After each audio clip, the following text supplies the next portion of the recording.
Well, in a rare intervention, the governor of Lagos State, Babajide Sanwo Olu, yesterday took on the presidential candidate of the Labour Party in the 2023 general election, Peter Obi, claiming the former Anambra State governor lacks the moral right to talk about poverty in Nigeria. In a statement he personally signed titled, and I quote, factually addressing Mr. Peter Obi's criticism of Nigeria at Johns Hopkins University. Sanwo Olu accused Obi of contributing to the current poverty in the country and alleged that under him as governor in Anambra State, the menace grew astronomically. During his remarks at Johns Hopkins University, Obi had drawn a comparison between Nigeria, China, and Vietnam in the area of poverty, stressing that Nigeria, with about 50 million poor people, had the least number of people in poverty in 1990 than any of the three countries. But Sanwo Olu said Obi not only demarketed Nigeria by openly denigrating the country abroad, but also made statements that he had no moral standing to make these people. Kratos, power, the power of the people. Very quickly to Peter Obi and Sanwo Olu, I personally have always held the view that it is possible for one to criticize the leadership of one's country without necessarily demarketing their country. Johns Hopkins University is a world-class forum where people are discussing academic concepts. This is where research is done. This is where brains and minds come together to see how we can prefer solutions. Ideas can come from those meetings and those institutions and those gatherings. So if we go there and we say, oh, we're going to hide our shame, we may not put ourselves in the best position where we're able to hear from some of those experienced and exposed economic minds, maybe those that worked in China or in Vietnam or in Indonesia and all those other cases that were brought about. I think it's important that we continue to encourage robust and a wholesome debate, whether it happens here on Nigerian soil or it happens abroad. Speaking on how we want Nigeria to move forward is not demarketing the country, and I think it's very important for us to be able to write that, to drive that point home. I also think it's important that when we're having these engagements, especially in the public forum, let's seek the superior argument.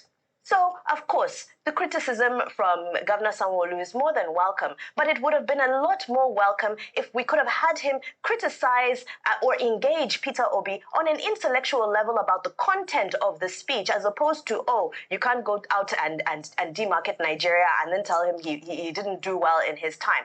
Let's start to engage because, again, this is a part of what we're calling a healthy and robust democracy. I do not attack you because you have a dissenting voice. I engage you because we all have something to learn from one another. In essence, that is what opposition is about. It's not about running the country down. It's not about seizing power, but it's about contributing alternative thoughts and philosophy that can move the country forward. Now, speaking of moving the country forward, intense worldwide condemnation. I'm not the kind of guy that talks about politics, but I can't keep quiet anymore for what is going on back home in Nigeria. I would say Nigerian government, you guys are a shame to the world. Protesters have returned to the Lekki tollgate in Lagos. It's become a symbol of their movement and the sacrifices they have made. John Sparks, Sky News. When SARS happened and they murdered all the people they murdered, and we came into the public space and spoke about how the system had massacred people. And they said we were lying. They said they were all lies. They even had people come into the public space to claim that we were lying. And then they set up the panel. And we followed them to the panel. Each and every member of the panel was nominated by the government. Each and every one of them. Nigerians like me and you, with each and every one of our many peccadillos. It included a retired DIG. A judge, a retired judge, sat at the head of that panel. I believe 2 of the members of that panel have gone on to become judges in Lagos State today. So these were average Nigerians like me and you, with all of the many peccadillos of the Nigerians. But they sat together and they came to a unanimous decision because the evidence that were placed in the public domain and before the courts were way too weighty to be discounted.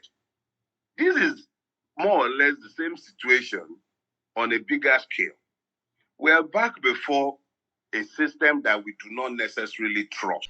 Nigeria is a funny country.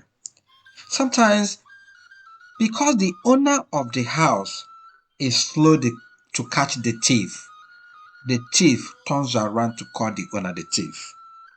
Sanwo Olu and Peter Obi, who has the moral burden to accuse each other of morality. Sanwo Olu, what happened during the end SARS, where many youths of this country were massacred? He set up a panel. The panel came up with the truth that they were actually massacred. What was their response? Sanwo Olu, it's because of elites like you that Nigerian youths are doing what is called japa, leaving the country.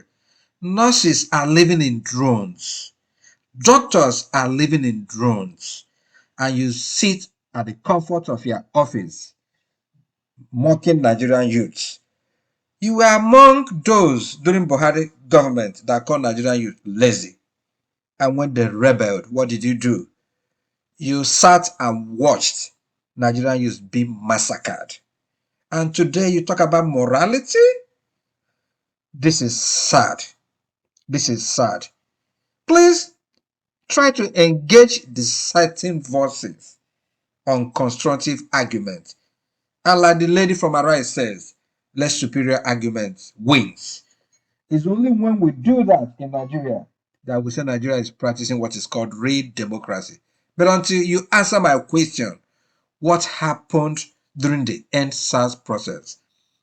Who killed Nigerian youth? That moral burden will remain with you until you die, if ever you have any conscience. Talk about other things, but please do not talk about morality. Get in the comment section and let me know what you think. Does someone have the conscience to talk about morality in Nigeria today? World Bank is talking about poverty level rising in Nigeria by 2027. And someone is here talking about morality. Please let me hear that. Kindly remember to subscribe to the channel, share the video, see something, say something, and please do something. The man dies in he who keeps quiet in the face of tyranny.